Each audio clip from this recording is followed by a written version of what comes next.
My name is Martha Rose Washington, and I am 72 years old. For 50 of those years, I built a family on the foundation of sacrifice. Last week, I learned that foundation had been mistaken for a doormat.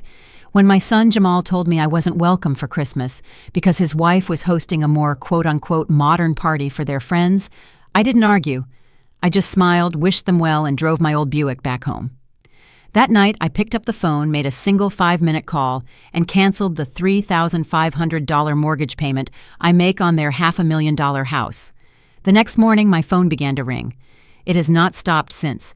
Before I tell you what happened next, please let me know where you're watching from in the comments below. And hit that like and subscribe button if you believe that respect is not something that is given, but something that is earned.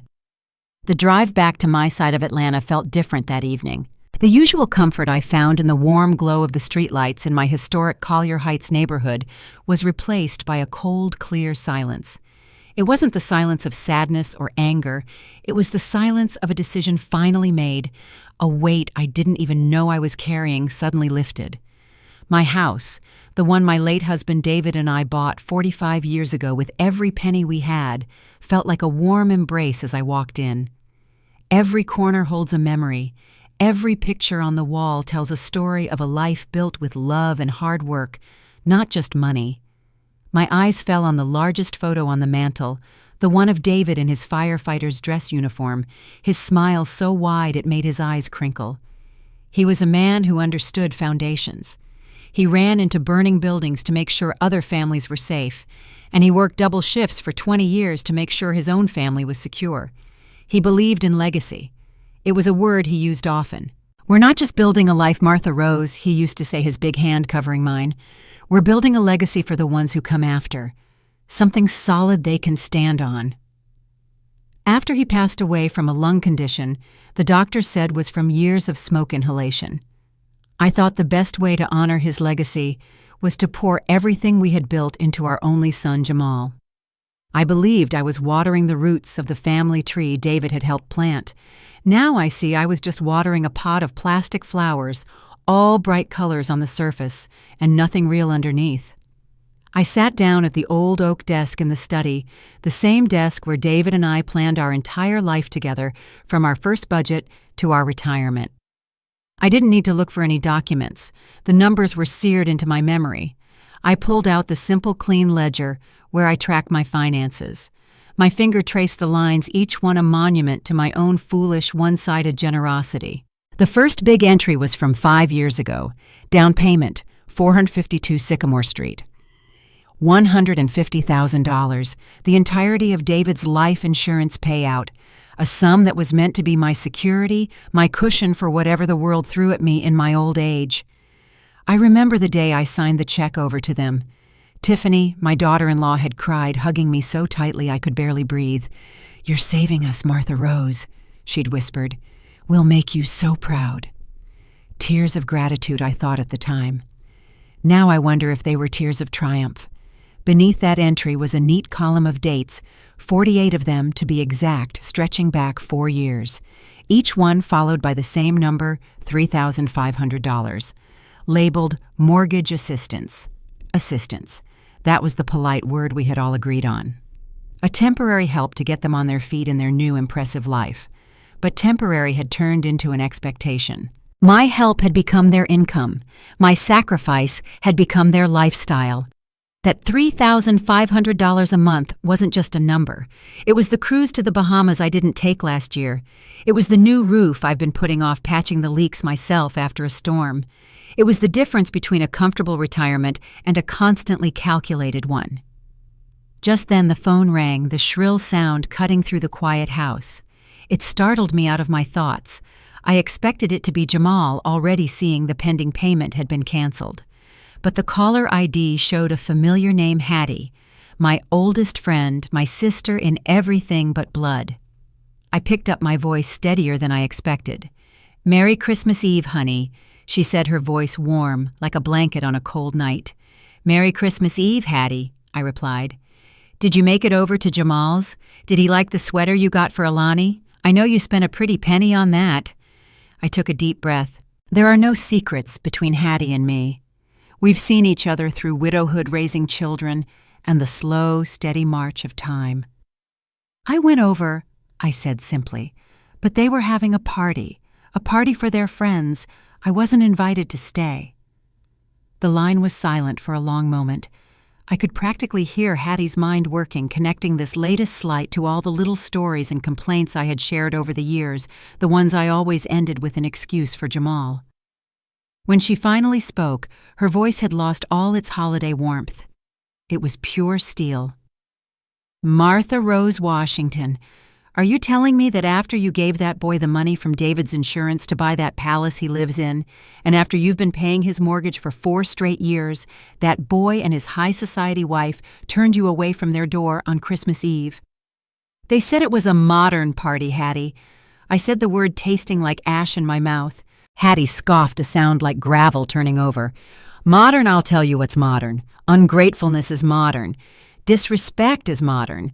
Forgetting where you come from is the most modern disease of them all. You are giving them the fish and the whole ocean baby. They don't know the value of a single drop of water because they've never been thirsty a day in their lives. You remember my cousin Shirley's boy, the one she co-signed for on that fancy car? The second he drove it off the lot, he acted like she didn't exist. Some children see a helping hand as something to hold. Others see it as a ladder to climb on and kick down once they're high enough. I knew she was right. Every word resonated deep in my bones. I had made it so easy for them. I had smoothed over every bump in their road so thoroughly that they no longer knew what a real road felt like. They thought life was a freshly paved highway that I was obligated to maintain for them. Hattie went on her righteous anger, a fire that warmed me, burning away the fog of my own excuses. "You are the matriarch of this family, Martha Rose, the root of the tree. A branch that thinks it's too good for the root is a branch that's already dead. It just doesn't know it yet. You need to remind them where the water comes from." After we hung up, I felt a strength I hadn't felt in years. I walked into my dining room, a room that felt more like a museum of my family's real history than any room in their sterile gray and white house. In the center stood the mahogany table that had belonged to my grandmother. It was scarred with the history of our family. A small burn mark from when my uncle dropped a cigar in the 60s. A deep scratch from when Jamal ran his toy car across it as a boy. Countless water rings from glasses of sweet tea during decades of Sunday dinners. It was the heart of our home. It was our legacy carved in wood. I remembered the day about a year after they moved into the new house that I offered it to them. I pictured it in their large dining room, filled with the laughter of my granddaughter Alani and her future children. I thought it would be the first piece of their own family's history. I can still see Tiffany's face, a polite mask of distaste, as she looked it over, her eyes scanning it, not for its history, but for its flaws. "Oh, it's historic Martha Rose." She had said the word historic sounding like ancient and unwanted. "But it's just so dark. It wouldn't really fit our aesthetic. We're going for a lighter, more Scandinavian vibe." Aesthetic, vibe. They had traded 70 years of family history of meals shared and stories told for a vibe. They didn't just reject a piece of furniture. They rejected the story that came with it. They rejected the hands of my grandmother that had polished it, the meals that my mother had served on it, the prayers that my husband David had said over it. They looked at the heart of our family and saw only a dark, inconvenient object that clashed with their new, store-bought temporary life. I ran my hand over the smooth, worn surface of the table. I looked at the photos on my wall, at the solid, respectable house around me.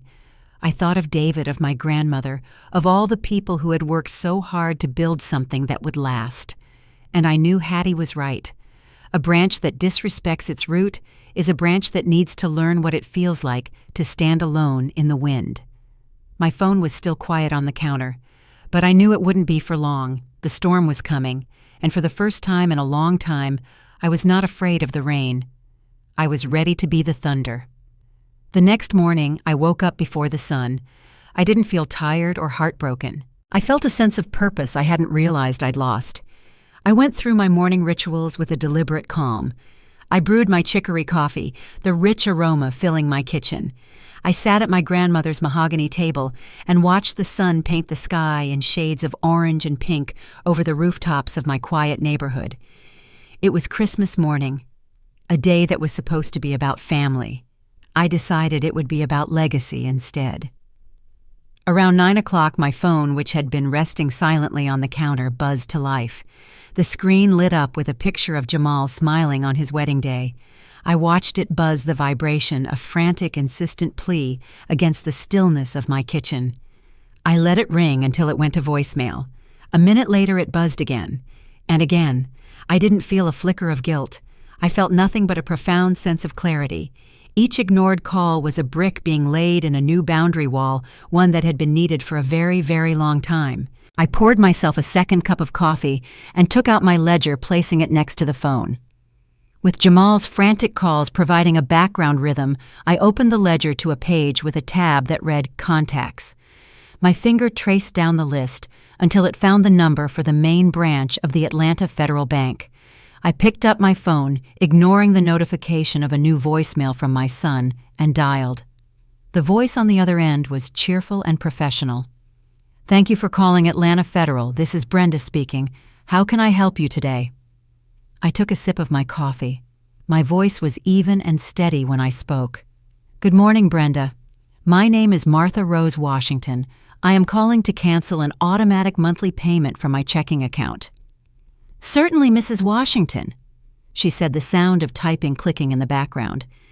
"Can you provide me with the account number the payment is drawn from?" I read the number from my ledger without hesitation. I provided my security information, answering her questions clearly and calmly. "Okay, I see it here," Brenda said. "A recurring payment of $3,500 to Crest Mortgage Services. The payment is scheduled for the first of the month. You'd like to cancel this, correct?"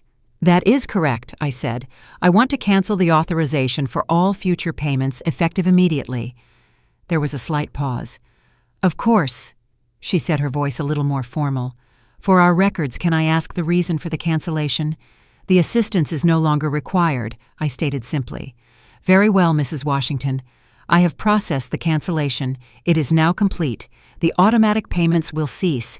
Is there anything else I can help you with today?" "No, Brenda," I said, a sense of finality settling over me. "That will be all."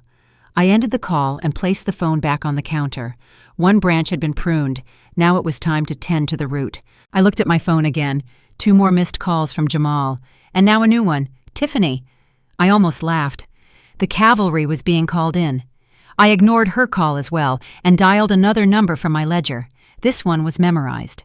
The phone rang twice before a deep, familiar voice answered. "Aunt Rose, Merry Christmas."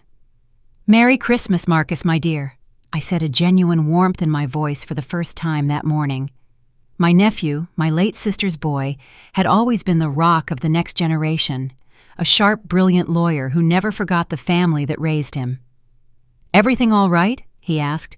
He knew me well enough to hear the steel beneath the velvet in my tone. "Everything is finally being set right," I replied. "It's time. I need you to pull the file for the Washington Legacy Trust." The line went quiet. Marcus understood immediately. This wasn't a casual request. This was the activation of a plan we had discussed years ago, a contingency for a day I had prayed would never come. "I understand, Aunt Rose," he said, his voice now serious, all business. "I have a secure copy right here in my home office. What do you need?" "I need you to review the termination clause," I told him, "specifically the section regarding familial respect and honor. And I need you to draw up the official notices. I suspect I will be having visitors soon, and I want to be prepared." "Consider it done," Marcus said, his voice firm with loyalty. "I'll have everything ready for you to sign by this afternoon. They won't know what hit them." "No," I said, looking out my window at the peaceful Christmas morning. "They won't." After my call with Marcus, a profound quiet settled not just in my house, but in my soul. The frantic energy that had defined my life for years, the constant worry about Jamal's finances, the subtle dance around Tiffany's moods, it all evaporated. I spent the rest of Christmas Day tending to my garden, my hands in the rich soil that David and I had cultivated for decades. It felt good to touch something real, something that gave back what you put into it. My phone, which I had left on the patio table, remained silent for hours. They were probably still at their party, blissfully unaware. But I knew the systems of the world are relentless. A canceled payment doesn't wait for a hangover to clear. The first buzz came just as the sun was setting, casting long shadows across my yard. It was a text from Jamal. I picked up the phone, my gardening gloves still on. The message read, "Hey Mom, Merry Christmas. Hope you're okay. Just got a weird notification from the bank app. Is everything all right with your account?" I could almost hear the feigned concern in his words. Not "are you okay," but "is your account okay?" The source of the money was his first priority. I placed the phone face down and went back to pruning my roses. An hour later, as I was washing my hands in the kitchen sink, it buzzed again, more insistently this time. Another text from Jamal. "Mom, I just got an official late payment warning from Crest Mortgage. It says payment was declined. What's going on? Please call me." The panic was beginning to seep in. The polite inquiry was gone. Now it was a demand for information. I dried my hands, walked into the living room, and put on a jazz record. The smooth sounds of Miles Davis filled the air. The phone buzzed again and again. A rapid series of messages, one after another, a digital tantrum. I pictured him pacing the floor of his oversized house, his performative calm shattering. "Mom, are you getting these? The payment was due today. This is serious. I just tried calling the bank. They're closed. Why would you do this on Christmas? I can't believe this. Did you cancel the payment?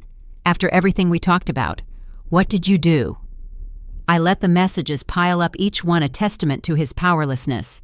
Then a new name popped up. Tiffany. Her message was different. Colder. Sharper. "Martha Rose, I don't know what kind of childish game you think you're playing over a party, but you are actively damaging our credit score. Jamal is freaking out. You need to call the bank and fix this immediately." There it was. Not a request, but a command, as if I were a disobedient employee who had made a clerical error. The final message of the evening came from Jamal a few minutes after his wife's. The mask was completely off. All pretense of love or concern was gone, replaced by pure, unfiltered entitlement. "Mom, I'm not kidding. Fix this now. We have a reputation and a financial standing to maintain. You promised you would help us. You owe us this." I read the last message, the words, "You owe us this," glowing on the screen. I turned the phone completely off, silencing the storm. I sat in my favorite armchair, closed my eyes, and let the music wash over me. They thought I owed them. They were about to learn that the only debt that ever truly matters is the one we owe to our own self-respect. And that bill, I had finally decided, was paid in full. That afternoon, my nephew Marcus arrived, trading his usual bright grin for a look of solemn determination. He carried a heavy leather briefcase that seemed to contain the weight of our family's history. I led him not to the study, but to the dining room. I wanted us to sit at my grandmother's mahogany table, the table they had called old and dark, the table that had patiently waited, holding the stories they had refused to listen to. It seemed only right that it would serve as the stage for what was to come. Marcus didn't waste any time with small talk. He clicked open his briefcase and began to lay out a series of thick, official-looking documents onto the polished wood. He handled them with a reverence that felt like a silent apology for my son's disrespect. For a few moments, he just looked at the papers, then at me, and a slow smile of pure admiration spread across his face. "Aunt Rose," he began, his voice a low hum of awe. "I've been a lawyer for 10 years. I've seen complex estate planning, aggressive corporate structuring. But this," he tapped the central document, "this is a masterpiece. It's a work of art." I simply nodded, waiting for him to continue. I knew what the document said, but I wanted to hear it through his eyes to confirm that the foundation my David and I had built was as solid as I believed. "The way you and Uncle David set this up," he explained, looking at me as if seeing me for the first time. "It's ironclad. Most people in your position would have co-signed a loan or gifted a down payment. An easy gift, but it leaves you vulnerable. You didn't just give them money, You gave them permission, and you tied that permission to their character. He slid the main document toward me. You used the Washington Legacy Trust to purchase the land outright. Cash, no mortgage, no liens. The half-acre lot on Sycamore Street belongs free and clear to the trust. Then, he continued, you created this 99-year land lease agreement with Jamal and Tiffany as the tenants. The lease gave them the legal standing to secure a construction loan for the house itself. They own the building every nail and 2x4, but they are fundamentally just renters on the ground beneath their feet. The brilliance of David's foresight washed over me again. It was a plan born of love but fortified with wisdom, a plan that hoped for the best in our son but prepared for the worst. Marcus shook his head in wonder. Did you always know it might come to this? No, my dear, I said softly, my hand resting on the edge of the table. I prayed it never would. Your uncle and I just believed in being prepared. David always said, you don't build a foundation for sunny days, you build it for hurricanes. This what Jamal and Tiffany have created is just a hurricane of foolishness. Marcus's smile returned this time with a sharp legal edge. Well, this foundation is about to withstand the storm, and here, he pointed to a specific paragraph in the lease agreement, his finger underlining the words as he read. Here is the heart of it all, the familial respect and honor clause. It's beautifully written, Aunt Rose. It states that the lease is contingent upon the tenants, and I quote, maintaining for the duration of the agreement a relationship of good faith, honor, and respect for the trust's primary benefactor. That's you. He looked up at me. Turning you away on Christmas Eve, after you have faithfully paid their mortgage for 4 years, is not just disrespectful. From a legal standpoint, it is a textbook, clear-cut violation of the terms of their lease. They have broken the contract. We sat in silence for a moment, the weight of those words settling between us. The documents lay on the table, a silent testament to a plan laid years in advance. The legacy my son had rejected was now the very instrument of his reckoning. I felt no joy, only a grim sense of justice. Suddenly a sound from outside shattered the quiet. A car door slammed with a force that rattled the windows. Heavy, angry footsteps stomped up my front porch. Marcus calmly stacked the documents into a neat pile and placed them directly in front of my seat at the head of the table. He looked at me, his eyes asking the question. I took a slow, deliberate sip of the iced tea I had prepared.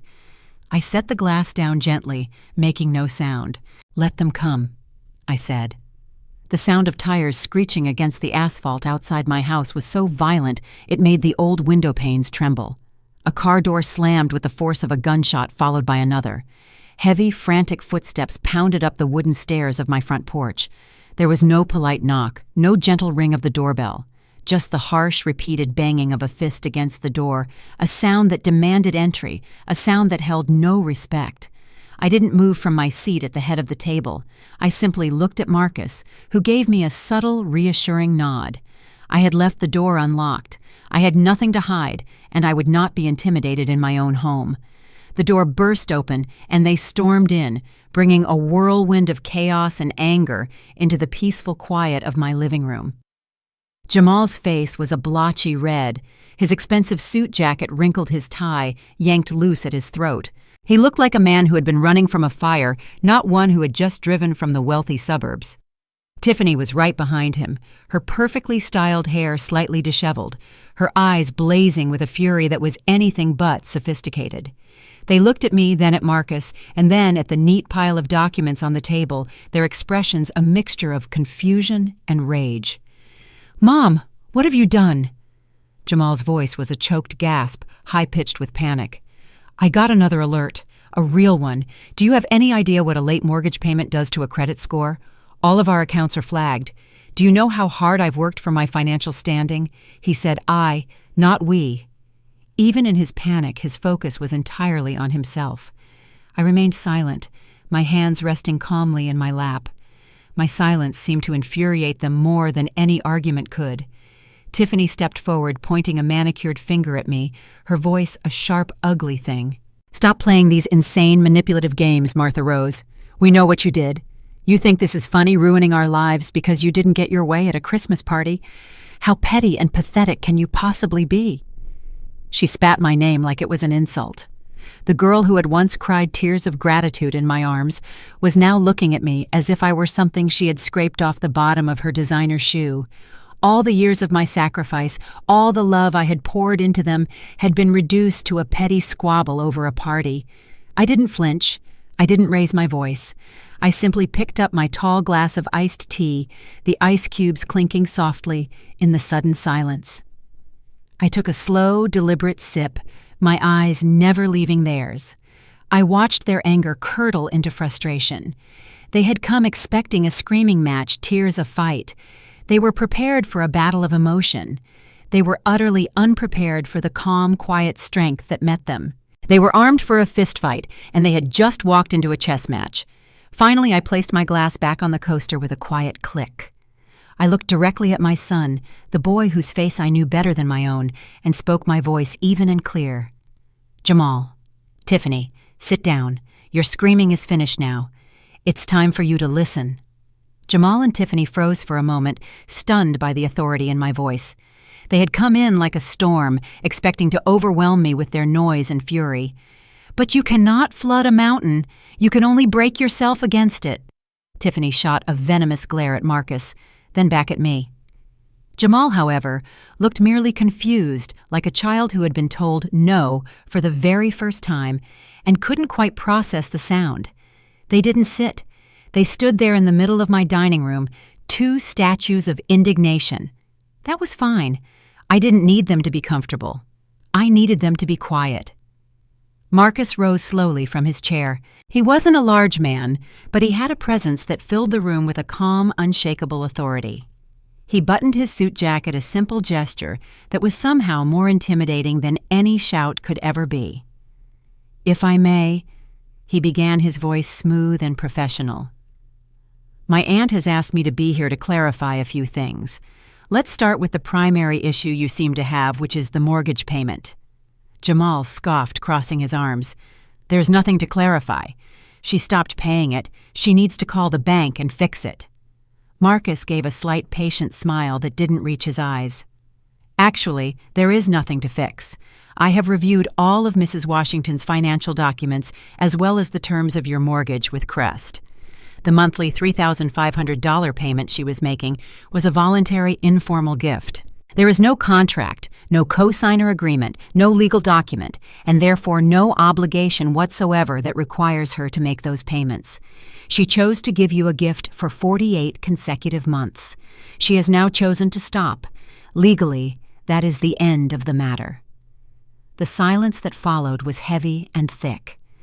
Jamal and Tiffany just stared, their minds visibly struggling to compute what he had said.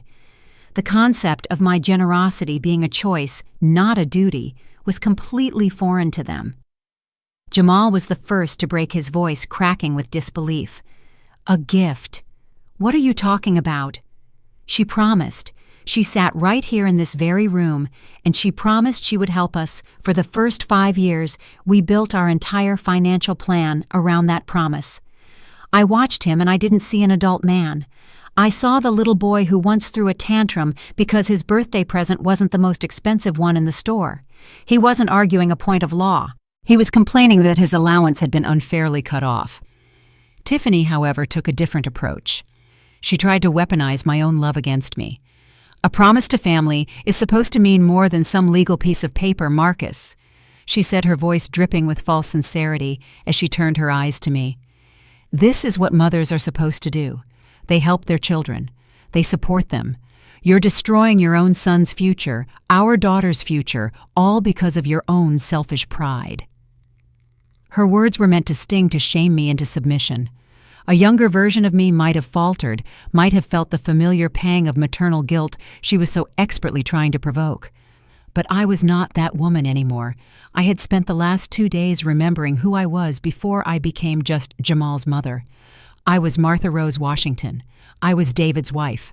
I was the daughter of people who had survived far worse than a few venomous words. Marcus didn't miss a beat. A verbal promise of a gift, especially one of this magnitude, does not constitute a legally binding contract. he stated calmly, his voice a brick wall of fact against their wave of emotion. And your financial planning is your own responsibility. This is ridiculous. Jamal finally exploded, his face turning an even deeper shade of red. This isn't about a gift. This is about our house. We own that house. You can't just pull the rug out from under us. It's our property. It's ours. He shouted that last word, ours, letting it hang in the air, an arrogant declaration of ownership. He was so confident, so sure of his position, so utterly blind to the truth. I watched the word leave his lips and saw it as the perfect opening, the final piece of the puzzle he had just handed to us. I looked at Marcus. He met my gaze, and I saw a flicker of something in his eyes. It was pity. He slowly turned his attention back to the documents stacked neatly on the mahogany table. "Well," Marcus said, his voice dangerously soft, "that's the other thing we need to clarify. The house might be yours, but the land it's sitting on is not." For a moment, the only sound in the room was the ticking of the old clock on the wall, the one my mother had given me as a wedding gift. Jamal and Tiffany just stared at Marcus, their expressions a mixture of confusion and contempt. Tiffany was the first to react, letting out a short, sharp laugh, devoid of any humor.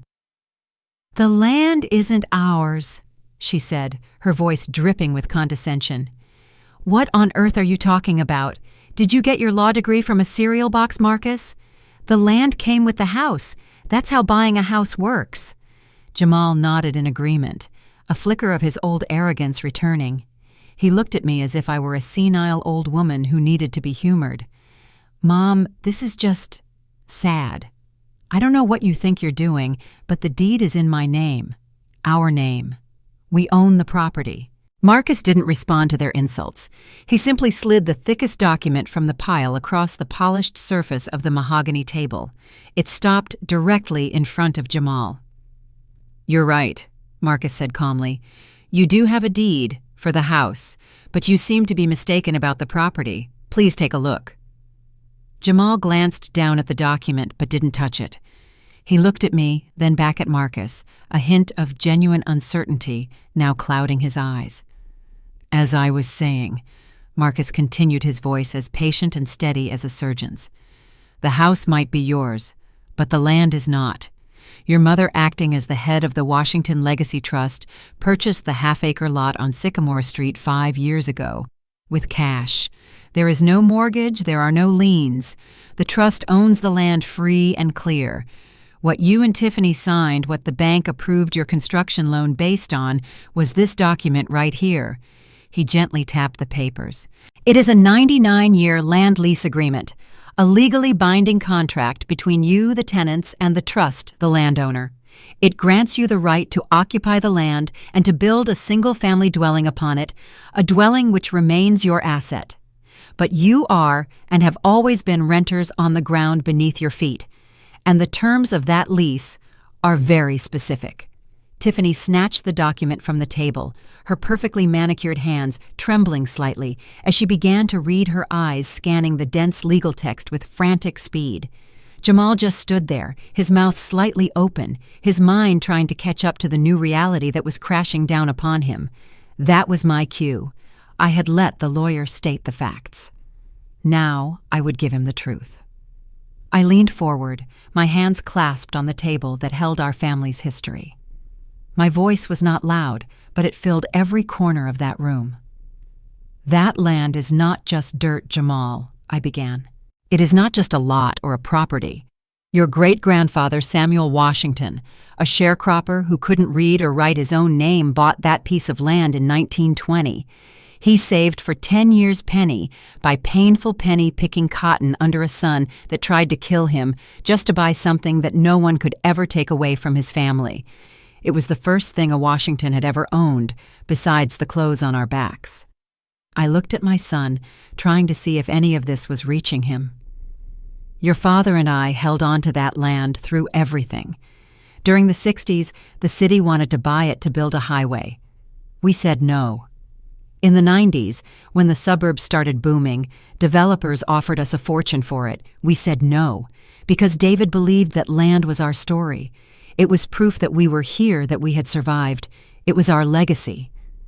My voice grew stronger, filled with the weight of all those years. When you and Tiffany wanted to build your big fancy house, I didn't give you that land. I trusted you with it. I allowed you to build your future on the foundation of our past.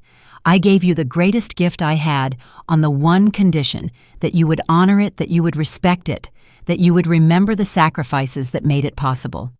The familial respect and honor clause in that lease wasn't just some words a lawyer wrote down, son. It was a test of your character, your gratitude, and your heart. And Jamal, I paused, letting the words sink in. You and your wife have failed that test completely. As I spoke, I watched the color drain from Tiffany's face. The financial implications were hitting her first. Her mind was a calculator, and it had just arrived at a sum of 0. The anger was gone, replaced by the cold reptilian fear of a person who has just lost everything. Jamal's reaction was different. It was slower, deeper. His arrogance finally crumbled not into fear but into a dawning, horrified understanding. He wasn't just losing money. He was losing his history, his identity. He sank into one of the dining room chairs, a chair he had refused to sit in for years, and buried his face in his hands, his shoulders shaking. Marcus let the silence hang in the air for a moment before delivering the final formal blow. Given this clear and undeniable breach of the contract's terms, he said, his voice leaving no room for argument, the Washington Legacy Trust is exercising its right to terminate the lease effective immediately. Jamal looked up, his eyes red and pleading for the first time. Mom, please. I looked at my son, the man-child, sitting broken at my grandmother's table, and I felt a pang of sorrow, but not an ounce of doubt. I stood up, feeling taller than I had in years. The structure you built the house is legally your asset, I said, my voice calm and final. You have 90 days to move it off my family's land. After that 90-day period, the trust will consider the structure abandoned property and will have it demolished to prepare the lot for its next purpose. My final words fell into the room and seemed to absorb all the sound, all the air, all the fight that was left. The ultimatum hung there, a tangible thing shimmering in the space between us. The storm had broken, the thunder had rolled, and now came the heavy, suffocating quiet that follows. Jamal and Tiffany didn't move. They didn't speak. They barely seemed to breathe. It was in that crushing silence that the true weight of their new reality began to land on them, piece by devastating piece. Tiffany was the first to crumble, but it was a silent internal collapse. Her mind, always a sharp calculator of social status and financial gain, was frantically running the numbers and coming up with nothing but error messages. I could see it in her eyes, a frantic darting motion, as she stared at the lease agreement still clutched in her hand. The anger in her face dissolved, replaced by the pale, clammy look of pure, uncut fear. Her perfectly painted lips parted slightly as she muttered to herself, a sound so quiet I could barely hear it. Move the house, the foundation, the utilities. It would cost... She trailed off the number so impossibly large it couldn't even be spoken. I watched her shoulders slump, the proud, aggressive posture she had worn like armor simply melting away. She sank into a dining room chair, her body folding in on itself. She was no longer the queen of her suburban castle. She was just a woman in a house she didn't own, sitting on land she had no claim to, facing a bill she could never hope to pay. All the designer clothes, the expensive parties, the carefully curated image of success, it was all a mirage, and the heat of the truth had finally made it disappear. Jamal's collapse was different. It was slower, deeper, and far more painful to watch. He wasn't calculating the cost of moving a house. He was calculating the cost of his own soul. He slowly lifted his head from his hands, but he didn't look at the documents. He didn't look at Tiffany. He looked at me. And for the first time since he was a little boy who had broken my favorite vase, I saw genuine shame in his eyes. The entitlement, the arrogance, the years of casual disrespect. It all vanished, stripped away, to reveal the terrified child underneath. The land. He whispered, his voice hoarse and broken. Granddaddy Samuel's land. He said the name with a reverence I hadn't heard from him in 30 years. He finally understood. It wasn't about the money. It wasn't about the mortgage or the credit score. It was about the story he had been a part of and had treated with such contempt. He had been given a kingdom and had treated it like a rental property. He looked around my dining room at the mahogany table, at the photos on the wall, and I could see the realization dawning on him. This was real. His house, his life, was the thing that was fake. I had expected to feel a sense of triumph, a surge of victory. But looking at the broken people before me, I felt only that profound quiet. The quiet of a surgeon who has just completed a difficult, painful, but necessary amputation. This was not a victory. It was a consequence. The inevitable logical result of a structure built on a foundation of arrogance. Finally, after what felt like an eternity, Tiffany stirred. She pulled herself up from the chair with a visible effort, her movements stiff and brittle. Some small, stubborn piece of her pride was still intact. She wouldn't let me see her cry. She grabbed Jamal's arm and pulled her touch rough and impatient. "Get up, Jamal," she hissed. "Let's go." He rose like a man in a trance, his eyes still locked on mine, filled with a universe of things he should have said years ago. They walked to the door, their footsteps heavy and slow. There was no more yelling, no more demands, just the sound of their shoes scuffing against the hardwood floors. They closed the front door softly behind them. It didn't slam. It clicked. A quiet final sound that echoed the closing of a chapter, the end of a long and painful story. I stood alone in my dining room, the silence they left behind feeling clean and vast, and for the first time in a very long time, entirely my own. The 2 days that followed the confrontation were the quietest of my life. The storm had passed, the wreckage had been cleared, and I was left with a profound sense of peace. The phone calls and frantic messages had stopped. There was nothing left for them to say, no demands left to make. On the third day, as I was arranging flowers in the living room, the doorbell rang. It was a soft, hesitant sound, a stark contrast to the angry banging from before. I opened the door to find Jamal standing there alone. He looked like a stranger. The expensive tailored suit was gone, replaced by a simple pair of jeans and a plain gray sweatshirt. The arrogant confidence he always wore like a second skin had vanished. He looked tired, diminished, and for the first time in his adult life, he looked completely lost. He didn't try to push his way in. He just stood on my porch, his eyes red-rimmed and fixed on the floor. "Mom," he said, his voice barely a whisper. Can I come in for a minute?" I stepped aside and let him pass. He walked into the dining room and stood before the mahogany table, running a hand over its scarred surface. He didn't seem to know what to do with himself. "I haven't slept," he began, still not looking at me. "I just keep replaying everything, not just the other day. Everything. All of it." He finally turned to face me, and I saw that his eyes were filled with tears. These were not the performative tears of a child who had been caught.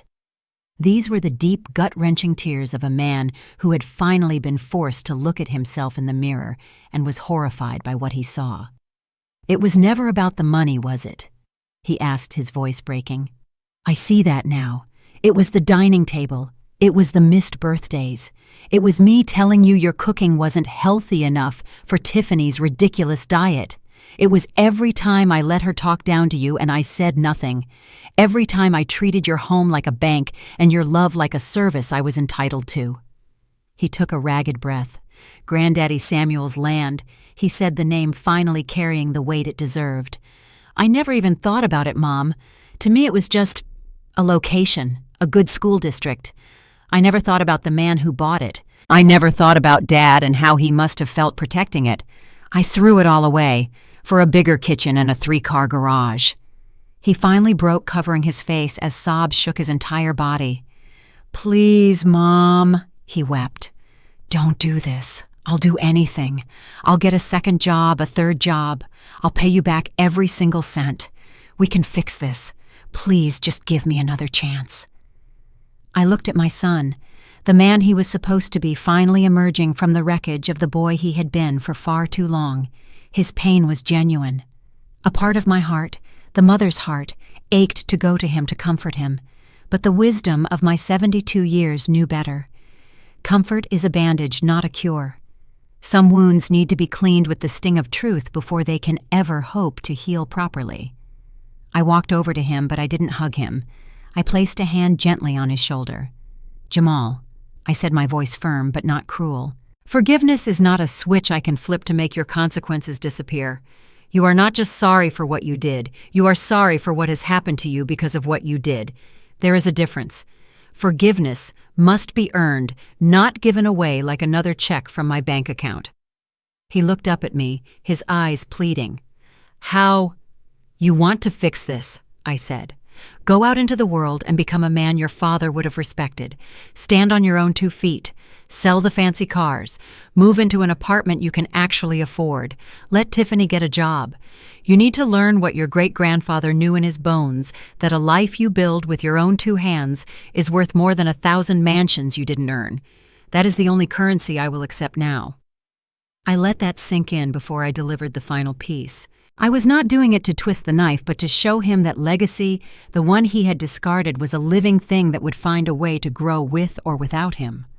"The land was always meant to be a foundation, Jamal," I said softly. "You chose not to build your family on it, so I will use it for its true purpose. I have already had a meeting with Pastor Michael and the Atlanta Community Foundation. The Washington Legacy Trust will be donating the half-acre lot on Sycamore Street. We are going to build the David Washington Youth Center, a place where young boys and girls from our community can learn the things you forgot: financial literacy, the history of our people, and the value of a day's hard work." The last bit of hope drained from his face, replaced by a final crushing understanding. He had not only lost a house, he had lost his place in his own family's story. That story, his legacy, would now belong to everyone, and he, the son who had been given everything, would have to start over with nothing. 6 months later, I stood on a small makeshift stage under a brilliant blue Atlanta sky. The air, once thick with anger and unspoken resentments, was now filled with the sounds of hope: the cheerful chatter of my neighbors, the laughter of children playing on the grass, and the joyful music of the choir from my church. I was standing on the half-acre lot on Sycamore Street. But it was transformed. The big, sterile house with its cold, modern aesthetic was gone. All that remained was a clean slate of rich brown earth, a blank page waiting for a new story to be written. Behind me, a large banner flapped gently in the breeze. In bold, dignified letters it read, "Future Home of the David Washington Youth Center." Marcus stood on one side of me, beaming with pride. Pastor Michael stood on the other, his face a portrait of gratitude. I looked out at the crowd, at the faces of my community, and I felt a sense of belonging that no amount of money could ever buy. I was wearing my Sunday best, a vibrant dress the color of a spring flower, and I felt not a day over 50. The weight of the past had been lifted, and in its place was the light, airy promise of the future. As Pastor Michael spoke about new beginnings and building foundations for the next generation, my eyes drifted to the edge of the crowd, past the rows of smiling faces. And there he was, Jamal. He was standing near the back, leaning against an old oak tree, almost hidden in its shadow. He looked thinner, the last of his boyish softness replaced by the hard-earned lines of a man who has been humbled. The expensive clothes were gone. He was just wearing a simple polo shirt and jeans. He wasn't there to make a scene, to beg, or to plead. He was just there to bear witness. He wasn't looking at me. His gaze was fixed on the banner, on the 2 words that seemed to hold the weight of the world for him, his father's name. In his posture, in the quiet stillness of his presence, I saw the full, crushing weight of the legacy he had so carelessly thrown away. But as he stood there watching, not with envy, but with a kind of solemn understanding, I also saw something new. It was a flicker of something I hadn't seen since he was a child, who truly believed his father was the greatest man in the world. It was a glimmer of hope, the quiet dignity of a man who was finally, after 45 years, beginning to grow up. Pastor Michael finished his speech and turned to me, handing me a ceremonial shovel with a golden bow tied to its handle. A group of children from the neighborhood, their faces bright with excitement, joined us on the stage, each holding a small shovel of their own. I looked at my son one last time, and for a fleeting moment, our eyes met across the distance. I gave him a small, almost imperceptible nod. It was not a sign of forgiveness, not yet. It was a sign of possibility. Then I turned back to the task at hand. Together with the children of the community who would benefit from this legacy, I plunged my shovel into the rich, waiting earth. The sound of the metal breaking new ground, a sound of effort and promise echoed in the clear afternoon air. It was the most beautiful sound I had ever heard. It was the sound of a promise kept, the sound of a legacy not lost, but reborn. This story teaches us that true strength lies not just in our capacity for generosity, but in the wisdom to set boundaries when that generosity is taken for granted. It's a powerful reminder that self-respect is the foundation upon which all healthy relationships are built. Legacy is not an inheritance to be spent, but a history to be honored. By transforming a personal betrayal into a gift for her community, Martha Rose shows us that the greatest power comes from turning our pain into a promise for a better future, proving it is never too late to demand the respect you deserve. Have you ever had to set a difficult boundary to teach someone a lesson about respect? Share your experience in the comments below.